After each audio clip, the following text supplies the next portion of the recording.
before I start, I want to tell you that I've never seen people so happy in our country because of that, because so many different groups of people are being taken care of, the military and civilians of all types, jobs of all types. We're adding things like the biggest tax cut in the history of our country, child tax credits. So many things are being added that we wouldn't even have time to discuss them. But you know, it was supposed to be in 3, 4, 5, 6, or 7 different bills. And I was on one of the fake news shows and I said, let's do it in one beautiful, we want one big, beautiful bill. I said that to this newscaster, and I think a lot of the congressmen and senators were watching, and they said, let's name the bill that, the one big, beautiful bill.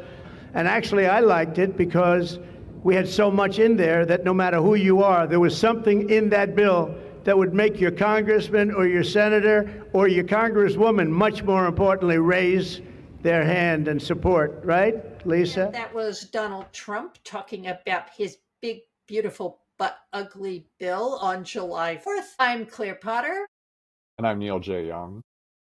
And we're here to talk to you about the circumstances of the big, beautiful bill and all the conversation about it. But first, I'd actually like to throw in a plea to listeners, which is I learned today via Jake Shane, who's this wonderful young comedian who's on Instagram and just had a big national tour, that the Trevor Project, which is an LGBTQ suicide prevention project that is entirely staffed with volunteers, is losing its federal funding on July 17th because the Trump administration is defunding anything that has to do with queer people. So on our notes today, we are going to have a button that you can click to give money to the Trevor Project. I have already given today. I'm asking listeners to be generous. This is a really great project that helps queer kids survive what can be a very difficult time in their lives before they go on to being awesome and amazing adults. And the other offer I would like to offer you listeners is if you sign up as a paid subscriber, through the end of July, I will donate the entire sum of your $50 annual fee to the Trevor Project. All right. So anybody who signs up as an annual subscriber for $50 by the end of July, all that money will go to the Trevor Project and you'll get Political Junkie too.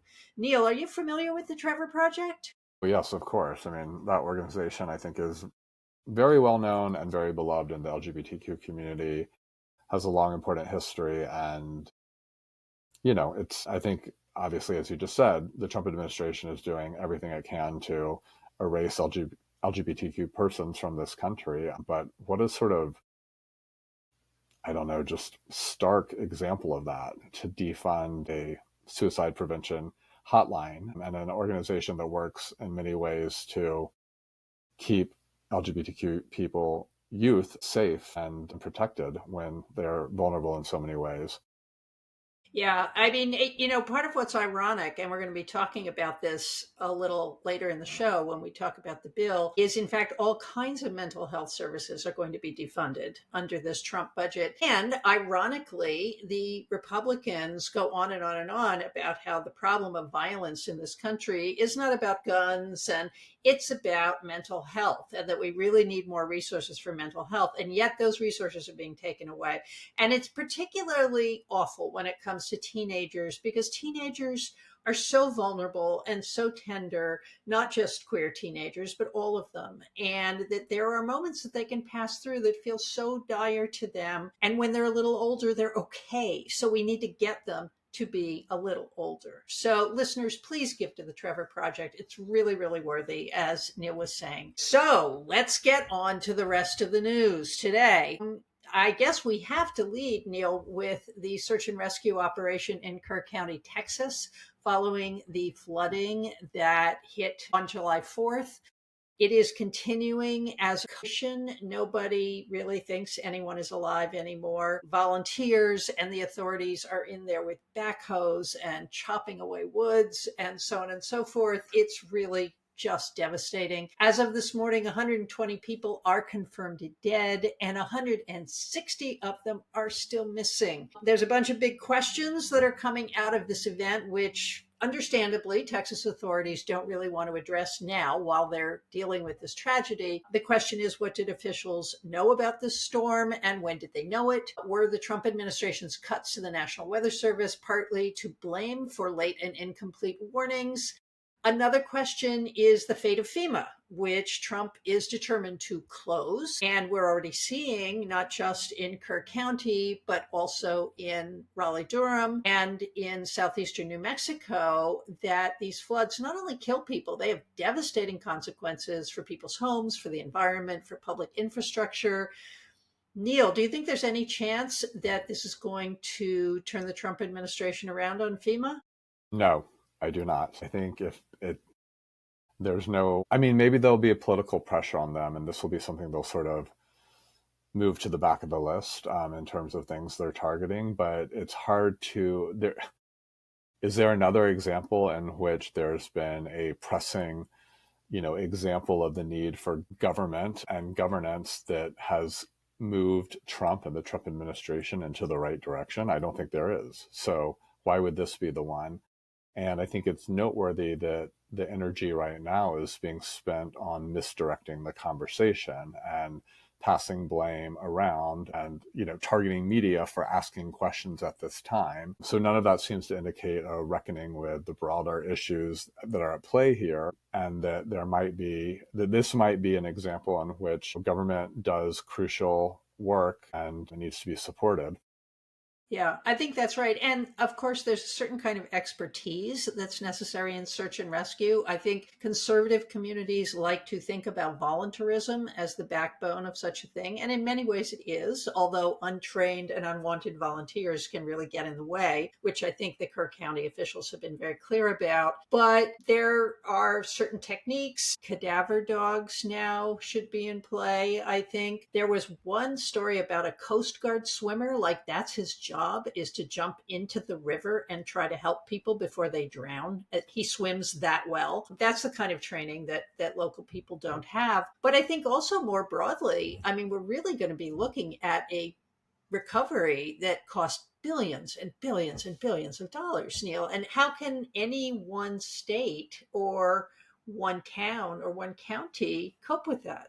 There's no way at all. I mean, we saw this with the California fires. If you have a wealthy state like California that still in an event of that magnitude has to depend on federal dollars to meet, the crisis situation, there's no way that, and obviously Texas is a wealthy state as well, but like the majority of the places where these hit often are in red states that rely on federal dollars just to function in general. Mm-hmm. So if that's abandoned in the case of, emergency management, and it's all left to the states, we know how the disproportionality of that is going to play out, because it's already a disproportionate situation to begin with that will be made more extreme by sort of a states focused solution.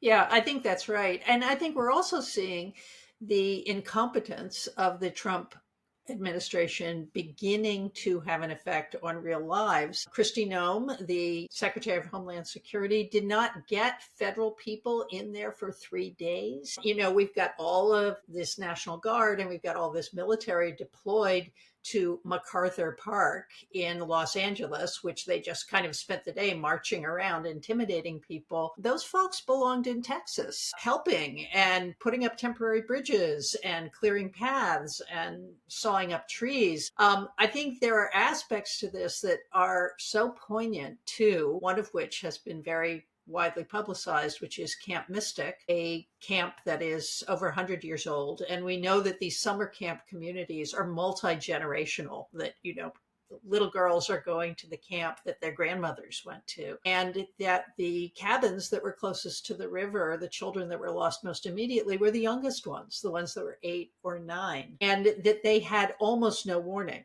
And it's kind of one of those things that you see that's so horrifying. Anybody who knows anything about water knows that once you see the water, it's too late. Right? I mean, you're a Florida boy, you know that, right? Yeah. I mean, I want to go back to the comparison or the the point you made about what's happening in Los Angeles and the intimidation that's being, frontlined by this administration, right? That's where they want to direct government power towards, is towards intimidation in a truly disgusting display, and that stands in contrast from a real slowness to intervene in an actual crisis. It's just perverse to me in terms of, Camp Mystic and the sort of the Christian camp history there. That's something that I know a lot about, both as a historian and as, personally, where I grew up in Florida, all the Christian kids go to Christian camps in the North Carolina mountains, which have also been made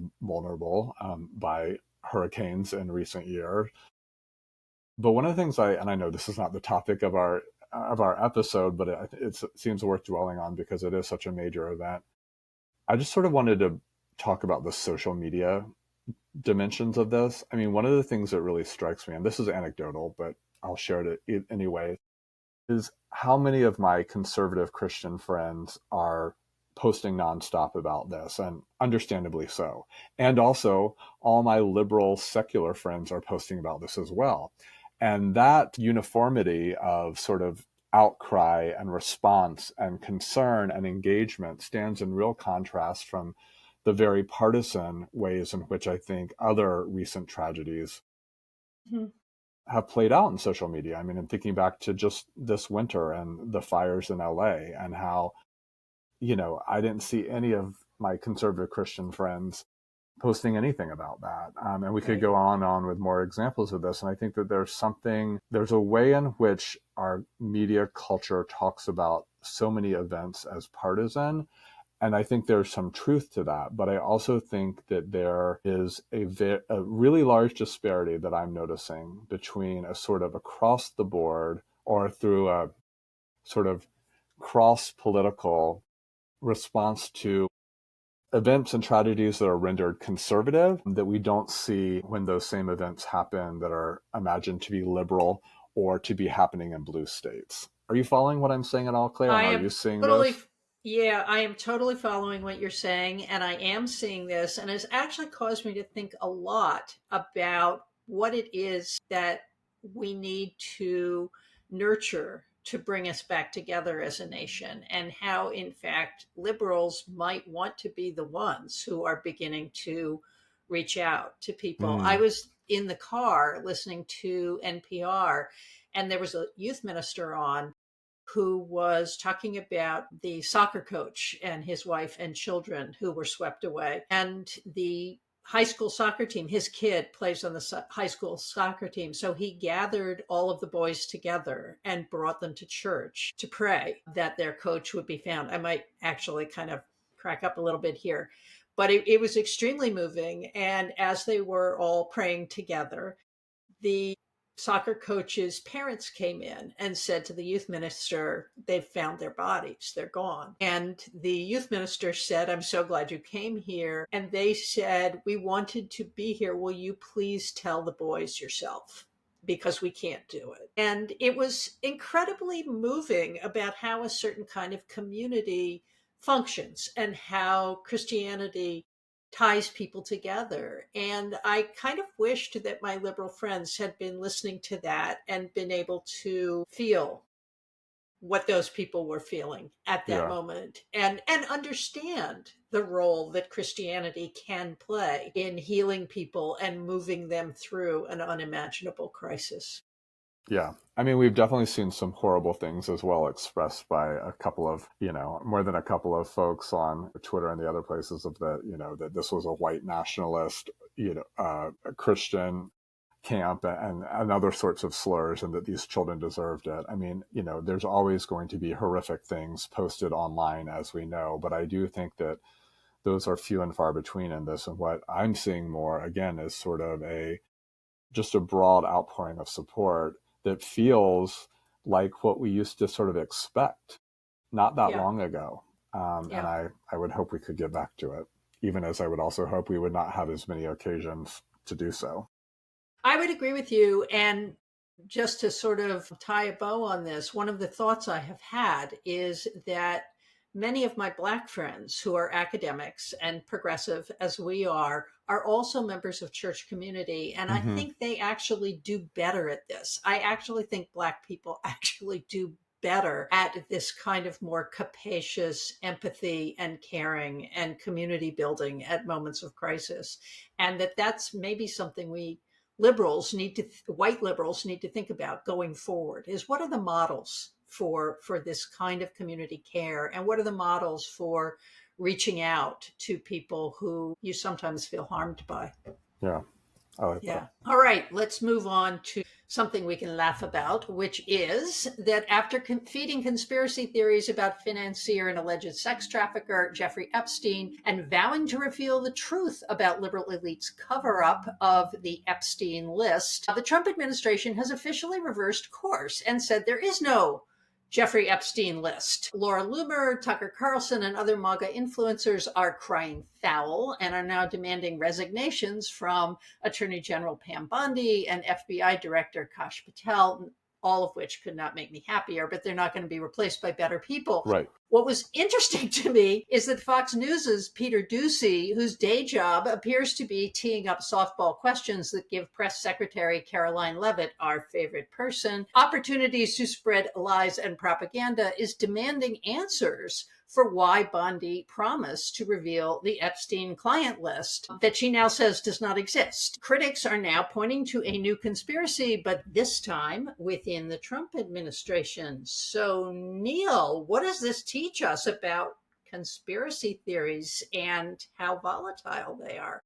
Well, I think on one hand, it reminds us something we already know, which is that conspiracy and conspiracism is alive and well and an animating force of so much, I wouldn't say the base of Trump, but certainly a significant faction of his supporters and maybe also some of his most fervid supporters. And I think, this is the danger of conspiracy in general in American political life and for any American political leader, that, this should be a warning to them that if you sort of play with conspiracy, you also stand to potentially become conspiracy's next victim. And yet this doesn't seem to be a lesson that's, learned by especially those on the right who have sort of danced so much with conspiracy through the years, and especially in our recent Trump era. So yeah, I think that that's sort of the broad political analysis of what this means for the right now and what it means for the sort of Trump universe. It's sort of, in a way, I don't know, it feels good to watch the factionalism,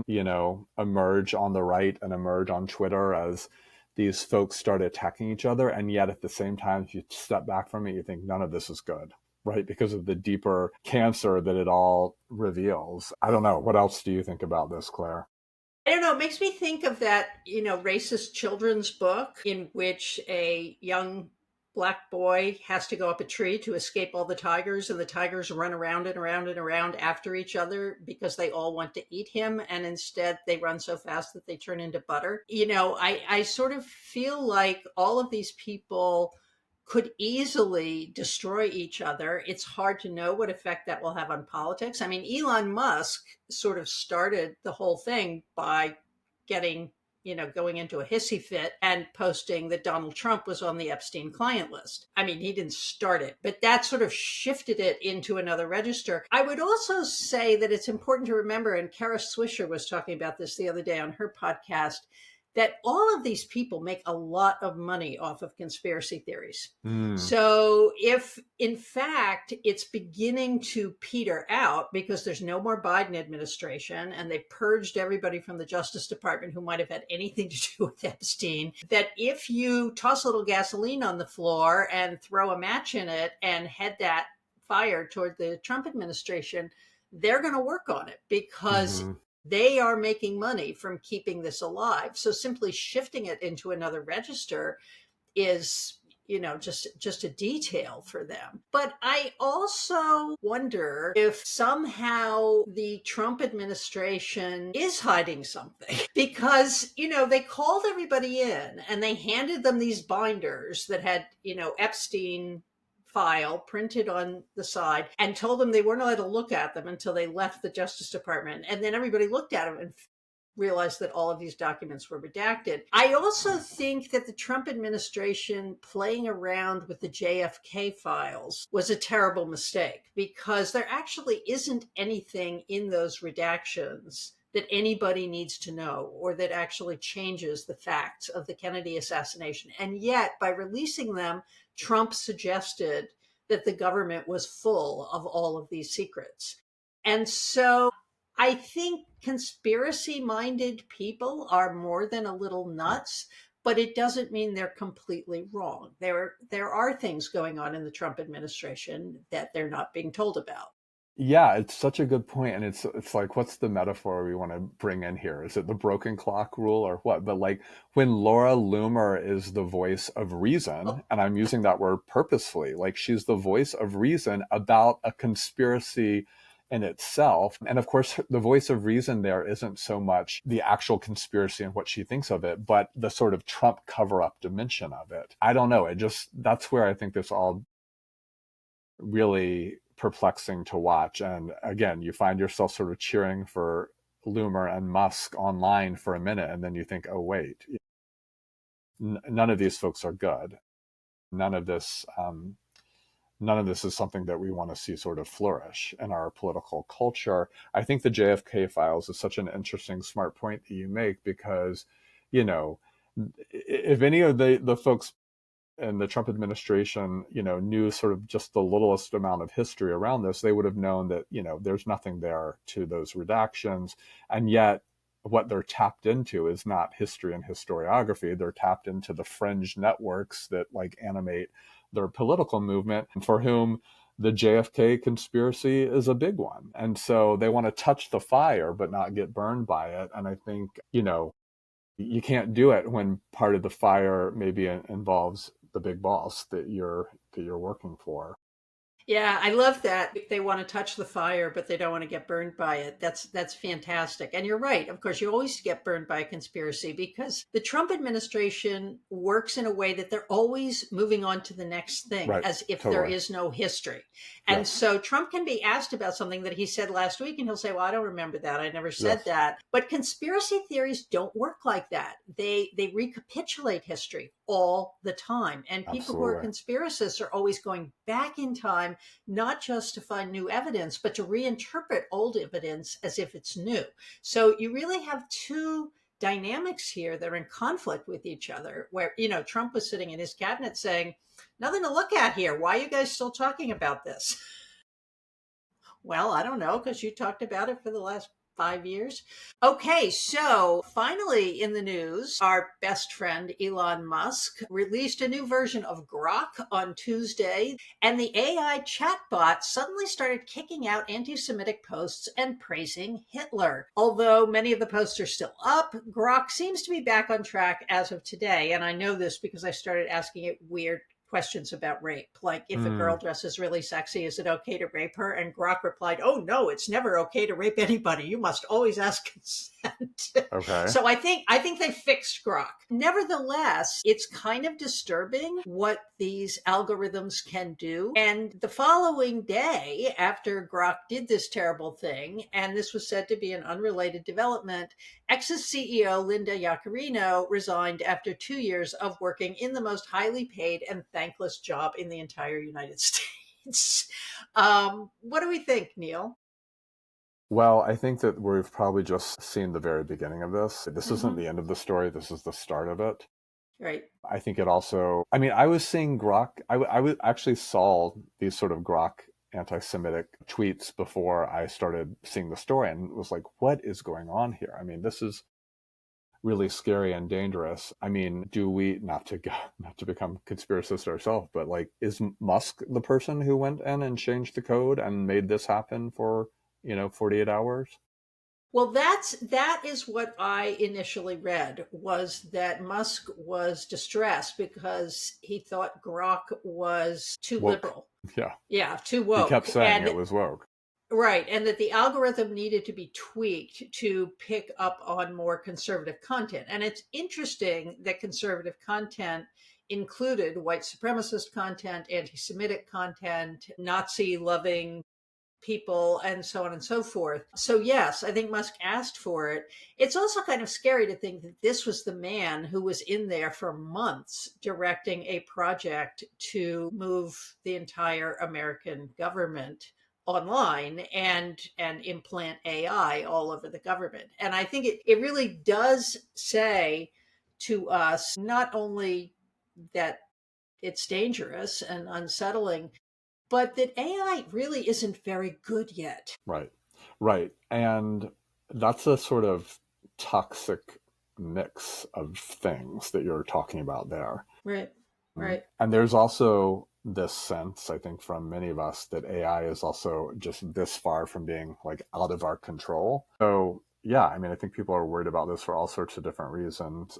The comment I want to sort of underline here is Musk's conservative, like, adjustment of Grok that then brings about, as you said, anti-Semitic, white nationalist, racist content into it, I think speaks to both the fact that Musk is not a conservative intellectual, doesn't have a connection to sort of conservative principles, but yet has imagined over and over again his conservatism through a very particular lens of white nationalism and male patriarchal power.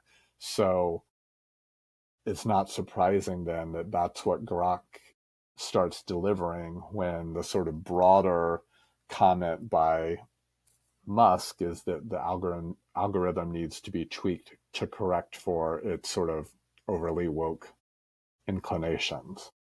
Yeah, I agree with you completely. And of course, this is the same week that Elon Musk has announced he's forming a third party Right. called the America Party. And it could really change the dynamic of elections to have any political party. I mean, I don't think we think the America Party is going to do anything but siphon off Trump voters.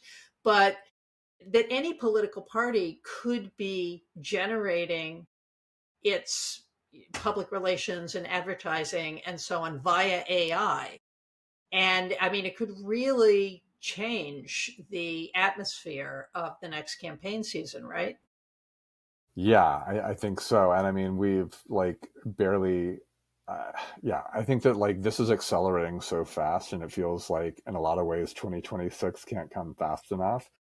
And yet also, what is AI going to look like by then? And what sort of bad actors are going to be really emboldened and really positioned to really shape this through AI technologies. Yeah, and I never thought I'd hear myself saying this, but I think we really have to thank Marjorie Taylor Greene Gosh. for getting the part of the big, beautiful butt bill that prohibited states from regulating AI. And she said she would not vote for a bill that had that in it. And a group of Republicans coalesced around her and joined forces with Democrats and got it out of the bill. And I think she was right about that. Who knows what else she's right about? I've never noticed anything else she's right about, but she was absolutely right about this. And prohibitions, any prohibition on regulating AI strikes me as a terrible idea at this point. I mean, I think they should just kill the whole thing. It doesn't Same. seem I'm good all to for me. that. Yep. Yeah. Yeah. Okay. So let's get to our main topic, which is Trump's budget bill, otherwise known as H.R. 1. And why is it called H.R. 1? Because Congress hasn't done anything else. Amazing. I mean, it's July and they've passed one bill. That's like crazy town, Neil, right? Totally. Yeah. There's a lot of ways we can take this conversation. I actually think I want to start with, I'm very curious what you think about the name of this bill and what this says about Trump and Trumpism, because this feels just like the most, I don't know, basic and just simplistic and like embarrassing name for a piece of major legislation. Am I wrong there? Like, is there something No. emblematic of this? Like, I feel like this is highly suggestive of a broader politics. Right. I agree with you. And it is suggestive of a broader politics. As you were talking, I was thinking about the fact that he was sitting in some press conference with some world leader the other day and started talking about the picture frames and how much he liked gilt, and he was sort of looking at the ceiling and asking the reporters, do you think we should gilt those things on the ceiling? The name of this bill strikes me as very much like that, right? Yes, exactly. That it's got to be the biggest, it's got to be the most beautiful. And if you only tell people that it's the biggest and the most beautiful, that will be true and you will go down in history for that. It is also true, it was ginormous. And, we should talk a little bit about reconciliation, because the party in power gets to put through two pieces of legislation by reconciliation. Actually, the ways in which reconciliation is used are pretty troubling, and they bubble up in relation to this bill, which is, reporters have been saying that every single piece of the Trump agenda is in this. And the one thing that I think the people around Trump figured out how to do was how to make policy by budgeting. The budgeting is, and so they have defunded a range of things like everything queer, everything Black. Apparently, HBCUs are losing billions in funding as well. And they've always been highly dependent on the federal government, more so than other institutions that are dominant white. But that, we'll talk about the things that are in the bill, but it was almost 1,000 pages long. And the Senate parliamentarian was taking a range of things out of it. And there are various rules about what can and cannot go on in reconciliation.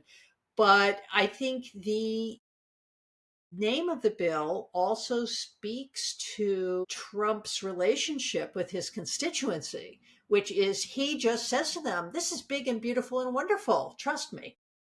Yeah, I mean, this is where he is, the branding, marketing expert, that Right.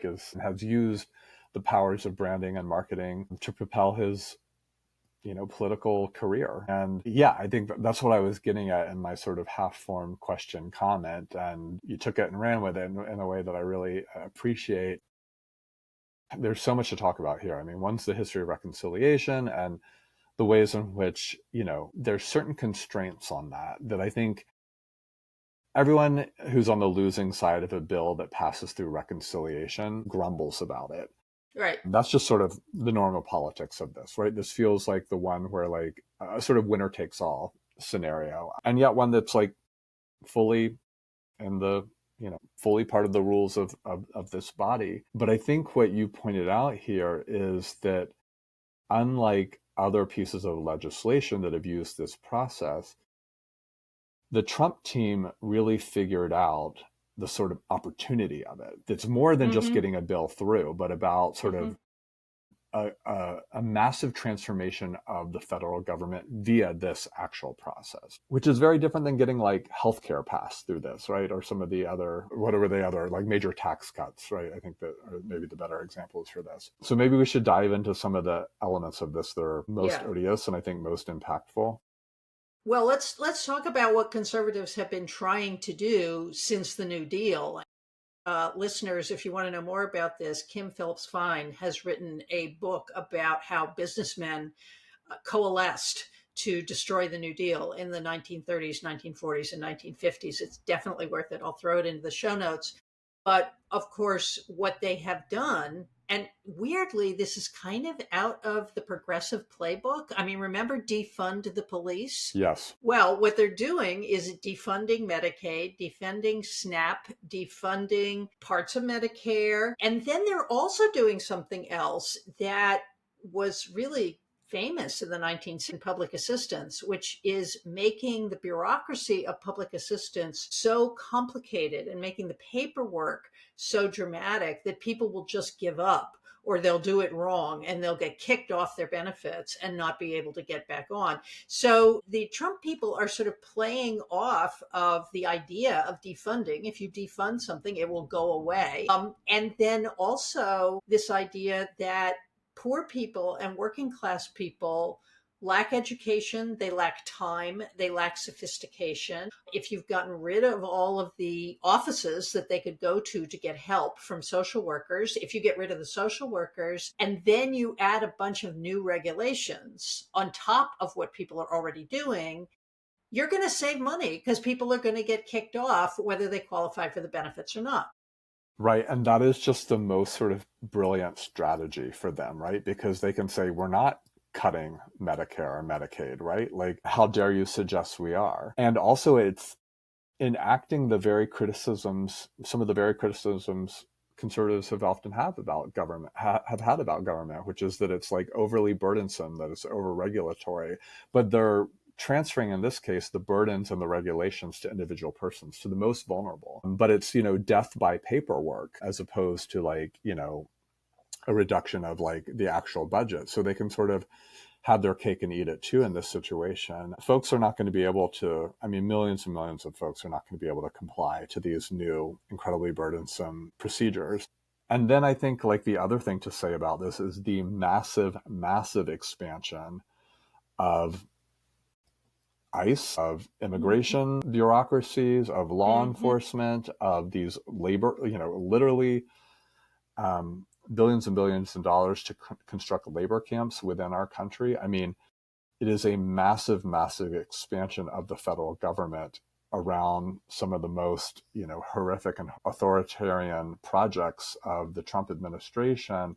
And what was the graphic I saw that this now makes ICE, it gives ICE now the 11th biggest military budget in the world? Yeah. Something like Yeah. that. I mean, so that seems to me as important, if not more so, than what I think is getting a ton of attention around, understandably so, around, the cuts to Medicare and SNAP and all the rest. Yep. Yeah. I agree 100%. And I want to focus in on ICE just for a second. I'm really glad you brought that up because I saw a number today that said the funding for ICE, and this was in a story in the Atlantic that I should probably link to. Apparently, ICE, the people who work for it are incredibly demoralized, which I did not know. That a lot of them that did a lot of investigation work and did a lot of legal work and so on, it's all gone into catching people. And they're not happy about having to do the things they're doing. They're not happy about how reviled they are in public. But also, ICE only has a $9 billion budget right now. That budget will be expanded 17-fold. Like in the next budget year, it will be expanded 17-fold. And that is, of course, the prisons, but they're also planning on hiring 10,000 new agents. They want to give the ones that exist $10,000 bonuses every year. They want to give people $10,000 signing bonuses to sign on to ICE. I mean, what we're really looking, and I don't like the Nazi analogy. I really don't, because it's so loosely used. But if you look at how the SS grew in Germany in the 1930s, it was basically a lot of really angry, unemployed people, many of whom were military veterans who'd never gotten back on their feet after World War I. Some of them were the children of military veterans who were traumatized by their parents' trauma and so on and so forth. But they were basically really uneducated people with a chip on their shoulder, and they could be brought into the SS because they could wear a fancy uniform and get paid well and not surprisingly make a lot of money getting bribes and stealing from people and so on and so forth. Well, part of what I think is going to happen with ICE is we're going to get a lot of people who can't get work on a police force because they've behaved so badly. They've been disciplined so many times. We're going to get a lot of people who are former military who left the military because they couldn't handle the discipline and they couldn't handle the work. And so, I mean, hiring 10,000 people, that's like hiring a regiment? Yeah. Yeah. And I think, I don't think we think they're going to be very well trained either, because Trump wants them in the field like in a matter of weeks. Yeah, and I don't think their training is really the priority here as much as like the massive expansion, Right. use of them, immediately. Also think, just that's such a fascinating and terrifying historical comparison you've made that I think it's really salient here. And also it's worth thinking about this all in just the context of the last 6 months and, a president sort of purposefully seeking to crater the American economy as, he enacts these protectionist measures and sort of engages in this, this constant back and forth of will he or won't he around the tariffs and all the rest. But like more and more workers made vulnerable by these economic policies would seem to only contribute to such conditions that would make this work really attractive for all those reasons. And also the way in which, like, for a big portion of this country and certainly this administration are going to be held up as heroes. Right. Right. So yes, it's really scary to me. It's really scary. And then, of course, some $60 billion is going to be put toward building prisons. And they're going to start, and I think this is where all of the propaganda about Ron DeSantis's tent city in the middle of the Everglades, I'm not even going to deign to use the name that Trump uses for it. But what they're talking about is setting up what they call all of these soft facilities, which, again, to use a historical analogy, when the federal government in 1942 started rounding up Japanese people, they had no place to put them. So they put them in racetracks, they put them in baseball stadiums, they loaded them on trains and took them out to the desert in Idaho and put them in tents and said, build your own camp. Your job here is going to be building a camp to incarcerate yourself. So that's a historical precedent. And it is something that was overturned by the Supreme Court in 1944. It is something that has been apologized for. It's something that I thought most of us agreed across the political spectrum was a misuse of government power. I think that's what we're looking at here. And that when we get the so-called hard facilities, what we are looking at are prisons, many of which will be owned by private contractors, I think, that they're going to want to use. I mean, because let's assume they actually do incarcerate and deport the millions of people they say they're going to. And the article I read today said the new quota is 7,000 a day. That they can't do 3,000 a day. And Trump is like, no, I want 7,000 a day. Yeah. So that's the other thing that ICE is upset about.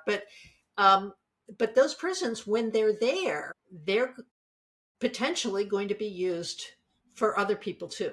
And we have been a decarceration society. We have been a society that has been looking for ways to not put people in jail, recognizing the damage of the 90s, particularly to communities of color. And so part of my fear is that this is bad enough, but it doesn't stop here.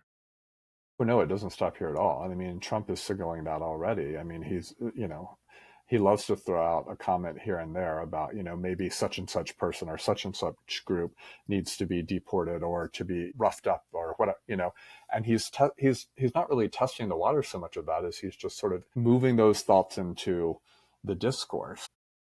I guess I wanted to come back, though, to the comparison with the Japanese internment camps. Correct me if I'm wrong here, Claire, but like my memory from the history of that was that these were not widely known. And if they were widely known, they certainly weren't celebrated. Mm-hmm. And I think that like we can see lots of parallels with this other moment of like internment of people on this. And I think there's lots of historical comparisons to make, but I just think, and I'm not going to use the name either, that they're calling the thing down in the Everglades, but it's worth noting that like they're having press conferences at it in which they're mm-hmm. hawking merchandise. Mm-hmm, and also mm-hmm. you have different agencies or different departments like DHS, Homeland Service, Twitter and Instagram account are putting out these horrific memes that are celebrating this in the grossest, vilest way. So, maybe I'm misremembering the history from the 1940s, but my recollection was that to the extent that it was known that that was happening, it wasn't something that was being celebrated. It certainly wasn't being something that was merchandised, and it wasn't sort of being used as memography for a political movement. There seemed to be sort of a shame around that, even as it was carried out. Am I wrong there? No, I don't think so. And a sense that it was being done as a war measure, right? And of course, Americans who were watching that happen at the time also knew that there was a precedent that this had happened to Germans in 1917, that Germans were often rounded up and put in camps as a national security risk and so on, but that it was specifically attached to war. Of course, Trump does use the idea of war, and he specifically used it as a legal strategy to get a lot of this across. The merchandising stuff is disgusting. Disgusting. I think there's like two pieces that are highly propagandistic that we need to work to intervene on. The first is that nobody is going to lose their benefits. Nothing bad is going to happen to people who are getting benefits now. We're just going after waste, fraud, and abuse. And that thought was really cemented in the minds of the right through Doge. And Right, now it's exactly. being redeployed to say, oh no, we're not taking Medicaid away from your grandmother. We're not taking an attendant away from your disabled Down syndrome brother. It's just waste, fraud, and abuse, right? So there's that. And I think the other, in relation to the immigration stuff, and I'm glad you brought up the horrifying memes that we're seeing coming out of the government, is that the people who are being targeted for this are targeted because they're bad and they deserve it. And anything that happens to them is what they deserve. And it's okay to take a lot of pleasure in people being punished for being bad people. And that is very cemented in the mind of the very online right. Yeah, and of course it's not going to end there, right? I mean, this is just the way in which like a whole country is coarsened to, just more and more violence and more, um, authoritarian power. This is the frog and the pot and all Right. that. The sort of, yes, that's absolutely what sort of where the conversation is sitting right now online, is like, these are bad people and they deserve this, but you keep expanding the category of bad people, but the sort of response remains the same. Right. Right. And I think it's tough to know how to respond to it as media people, which you and I are, because part of me says, I want to put a face on every single one of the people who is arrested by ICE. The fact that Mahmoud Khalil is now in this sort of bureaucratic legal nightmare. Reading a piece in the New York Times that said actually the Justice Department is trying all these legal strategies in hopes that we'll just forget about him because they actually know that they're not going to be able to deport him or prosecute him. So that makes me think, put a face on everybody. But then there's another piece of it that says part of the problem here is there's so much to take in. As progressive media people, we don't want to add to the crazy. We don't want to add to the sense that here are all the faces and you're not going to remember any of them because there are so many. That's right. Yeah. Yeah. I mean, I think about the faces though. I also think like I want the faces of every ICE agent revealed as Right. well. I mean, it's Right. just where I feel like I keep making this point on here, but I just think it's worth remembering that so much, all of this, it seems almost all of this is happening, being carried out by men who have covered their faces and have Right. produced no identification. And Right.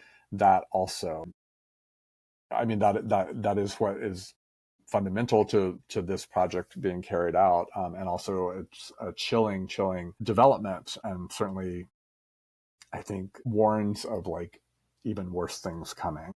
Yeah. Yeah. I think, we're also going to end up with a lot of people who have done this work who are really traumatized people, and, Totally. and I'm not saying we all need to get together and have a pity party for Right. them. If I were working for ICE, I'd quit. I don't know why they don't quit. I mean, we're told that there are lots and lots of good jobs for American. All right, quit.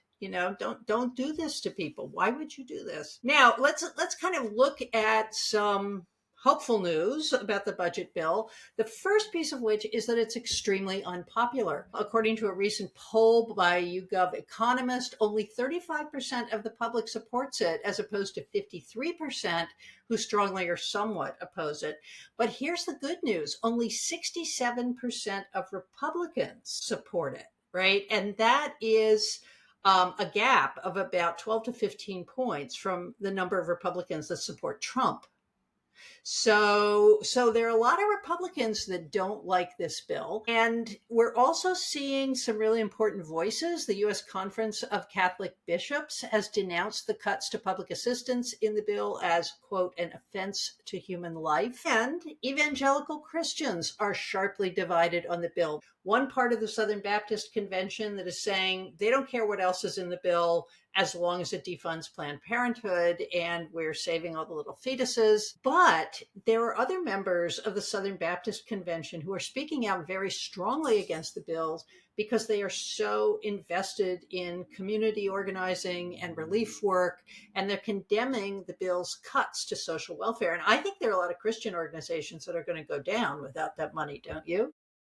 Absolutely. World Relief, which is one of the largest Christian humanitarian organizations, has been very critical of a lot of things happening in this Trump administration. I think especially here, I think watching the Catholic bishops over the next couple of years is going to be fascinating because I think, as those of us who write about Catholic history, in particular Catholic political history, it's really hard to write about the Catholic Church because you cannot characterize it in one way sort of politically. You can't sort of shove it into a political category and expect it to stay there because it has such a broad sort of political concern and a political history to its and a history to its political activism that really shows, its interest and involvement in just a variety of issues that don't, again, neatly fit into sort of a partisan category, at least the partisan categories that we imagine in a U.S. context.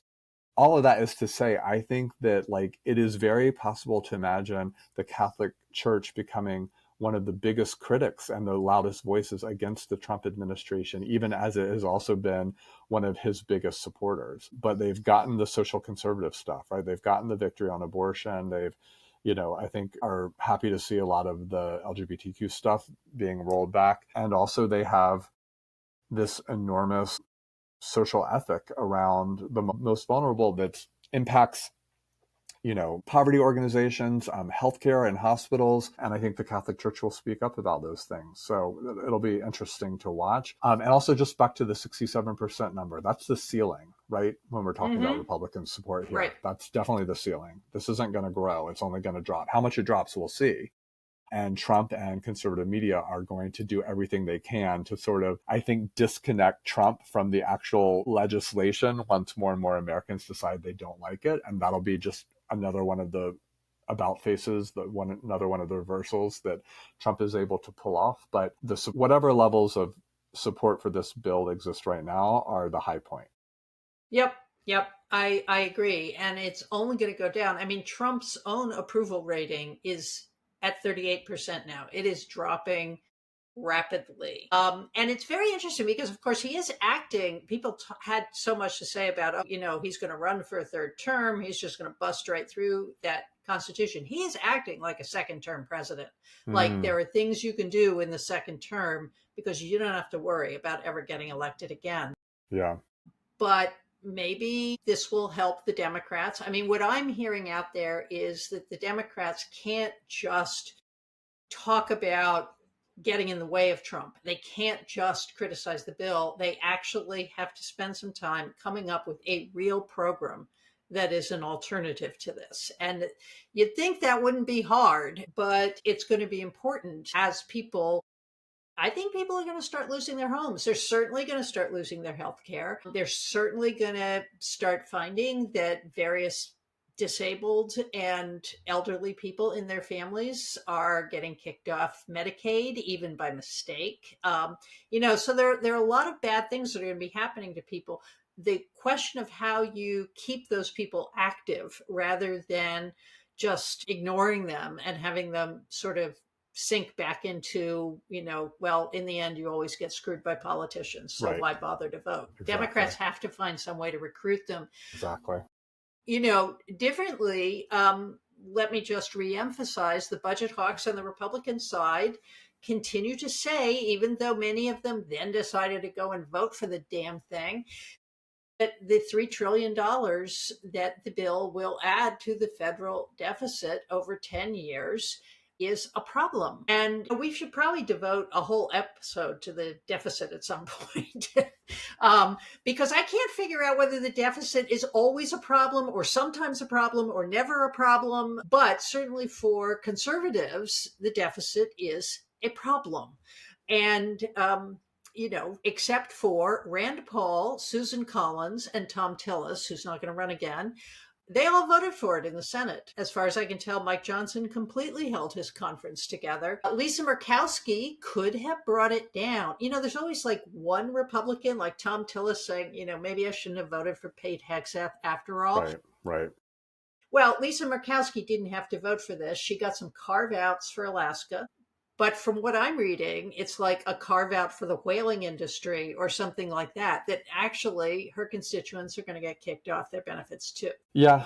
I mean, you said conservatives care about the deficit. I would say that, fiscal conservatives, I think, as I've often argued, but I think has become way too apparent in the Trump years, is fiscal conservatism was in a lot of ways like a politics, but not necessarily a policy agenda. I think there's different moments you can sort of see the divide between sort of the political discourse and the actual, legislative project. The disparity here now is just immense. Mm-hmm. Yeah, so agreed. These folks will go on Fox News and talk about, the massive deficits that this country has, and talk about how Doge and other things are great because it's cutting out waste and fraud and all the sort of language of efficiency and small government and all the rest. And this is what they're doing. Right. And the other piece of good news is this is all terrible, terrible, terrible, but Donald Trump now owns this economy. He owns it. And there's no more blaming things on Biden. There's no more blaming things on the Democrats. This is a Republican-owned economy, and we'll see what happens. I fear for a great many vulnerable people. So, Neil, our final segment, what do we want to go viral this week? How are we going to cheer people up? I'm going to do a little bit of log rolling here, if you don't mind. Okay. Which is to mention this podcast episode I was on that just came out today. A new podcast. It's got a ton of attention. I don't know if you've heard of it, Claire, but the podcast is called This Guy Sucked. And it's a podcast from the young historian Claire Albin, who just finished her PhD like a year or two ago. Has done a couple of postdocs. I believe she's starting a new postdoc at Yale. She launched this podcast back in March. I think there's only 19 or 20 episodes, and the premise is kind of in the title. This guy sucked. And she has, one person on after another, one historian on after another who wants to talk about a guy. And she said she's also open to gals too who have sucked. But so far there's a lot of men to choose from. Men who have sucked in history. And so I went on the podcast, and I have to share this here, that I sort of cheekily emailed her and said, well, in my book about gay Republicans, I have a lot of men who sucked. But am I allowed to say that here? You are. But there was one particular person I want to talk about, which was Terry Dolan. And Dolan was a major conservative activist figure who founds an organization called NCPAC, National Conservative Political Action Committee. Cahoots with Jesse Helms and Newt Gingrich, and associate with Ronald Reagan, and he and his organization are sort of leaders of the new right, and the sort of Reagan revolution that comes about in the 1980s, and the culture war stuff that starts to develop. And also he's a closeted gay man who ultimately dies of HIV/AIDS in 1986, and he's a big figure in my book, and we have a great conversation. But the thing that I just really appreciate about this conversation and this podcast was that, I've done a ton of interviews over the last year plus about this book, and they've, it tends to sort of be the same interview over and over again, which is like, tell me about your book and what are the big historical themes, and also what can it say about our Trump moment, et cetera. By sort of diving into this like deep biography of one particular character and thinking about both his life and his legacy, it was a wonderful way to explore the broader themes of my book, but from this really interesting angle that emerges, which is whether or not we should feel empathetic toward this particular guy who is in a lot of ways a victim of, the homophobia of the era, of the Republican Party's inattention to the HIV/AIDS crisis, even as he's also the person that's helping bring about so much of those for the politics of that moment. And also just sort of the broader theme of empathy in my book. And so I had this experience where I recorded the podcast like 2 months ago. I sort of immediately forget an interview because I'm sort of like, it's an out of body experience anyway. Yeah. And so, especially listening to the episode this morning when it dropped, like almost 2 months later, I was just delighted and very grateful for the conversation I was able to have with Claire and for all the things we got to explore that I just haven't explored in other conversations with other folks. So, I want to recommend the podcast in general and give a listen to my episode on Terry Dolan that just dropped this morning. Neil, I can't wait to listen to it. And it's such a terrific idea for a podcast. I can't wait to link to it and listen to all the episodes. You know, it reminds me of a Substack that I'm very fond of called Dirtbags of History. Yeah. And they're chosen from all historical periods. Sometimes, like, it's a nun who's constantly setting fire to the convent that she's in, and so on. Alison Epstein is the author of Dirtbags of History, and she's a historical novelist. But great idea for a podcast. Great idea to talk about Terry Dolan, who people really don't know that much about, and he died very young of AIDS. 36 years old. Yeah. Wow. Thanks, Neil, for that. So my item this week is a show that we binged, but there are only 3 episodes, so it's easy to binge. It's called Lost Boys and Fairies.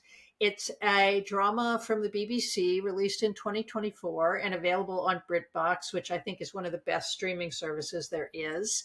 It's about 2 gay men, a drag community in Cardiff, Wales, and the couple's journey to adopting a child. But really, in many ways, it's about the trauma of growing up with homophobia and how people who have been hurt and abandoned can help each other heal and grow. And there's a lot about parenting. As my partner Nancy said, you watch these men go through the social services process and realize, oh my God, the UK is so different from the United States. The assumption that they are a stable couple as gay men is just, that's just where everybody starts. But the 2 men, Andy and Gabriel, are very different. Andy is an accountant and he's, he cooks, he builds things. He's the one that's really driving the train on the adoption. And Gabriel is a drag performer. There's a lot of great scenes, a lot of great drag scenes that are very musical, very theatrical. You get to meet a lot of drag performers who talk a lot about their generational differences. But Gabriel is also very fragile and grew up bullied and feeling abandoned by his parents. Certainly, his mother dies when he's very young. That's not giving anything away. And his father is traumatized by that and has difficulty being a parent.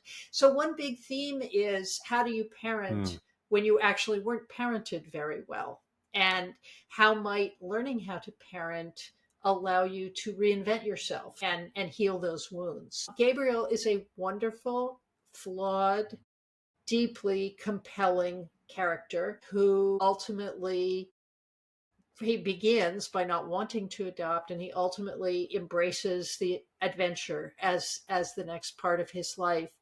You will find yourself deeply and profoundly moved both by the men and by the boy Jake, who they are trying to adopt, and also by the community that surrounds them, both in the drag club and in the English bureaucracy that is helping them do this. There's also a little sub theme about being Welsh, which is part of what I love about BritBox. I think Americans think of people in the UK as basically being the same because they all speak English, and they're not the same at all. And there's a whole sub theme about whether Gabriel, who is Welsh, is going to teach their son Welsh and whether he will go to a Welsh school. So I can't recommend it more. There's some thought that there might be a second season of it, but if they left it where they left it, it would also be perfect. That sounds amazing. I have stopped myself from getting subscription to BritBox because if I do, you will never see me again. Right, exactly. Because I think, as I've mentioned many times on here before, I am obsessed with British murder shows, and I'm able to access a lot of them via all the other streaming devices I have, but there are dozens and dozens more that only reside on BritBox. So I'm like, right. I don't know, I'm saving it for retirement or something. But I know. All the words you were giving to describe this show were like catnip to me. Gay, drag, BritBox, Cardiff, Wales. Maybe the only thing that sort of pushed me off was adopting a child, but Right. I have to tell my favorite Welsh show, which is Hinterlands, which is Ooh. it's a show that's, I think there's only 6 episodes. It's a perfect show that's about, two police detectives, if I remember correctly. They have the same detectives through all the, anyway, it's set in very rural Wales, and it's like Mm, every episode is its own mm, distinct mm. crime to solve, and the Welshness of it is a huge part of the show, and I love it. And they drive by these road signs for towns, and the names of the town are like this, they're like 83 letters that are on only 12, Yep. four vowels. So anyway. Yep. Yep. Yep. Well, you may have to just fold and at least subscribe to BritBox for a week so that you can watch this, because it's just beautiful. We've actually moved on to Outrageous, which is about the Mitford sisters, I've heard which that's is a great. little, yeah, it's a little arch, Okay. but it's gaining traction with us because, like, how can you not love the Mitford sisters, Seriously. right? Yeah. Neil, it's been a pleasure as always. All right, see you next time, unless I've fallen down the BritBox hole. Okay.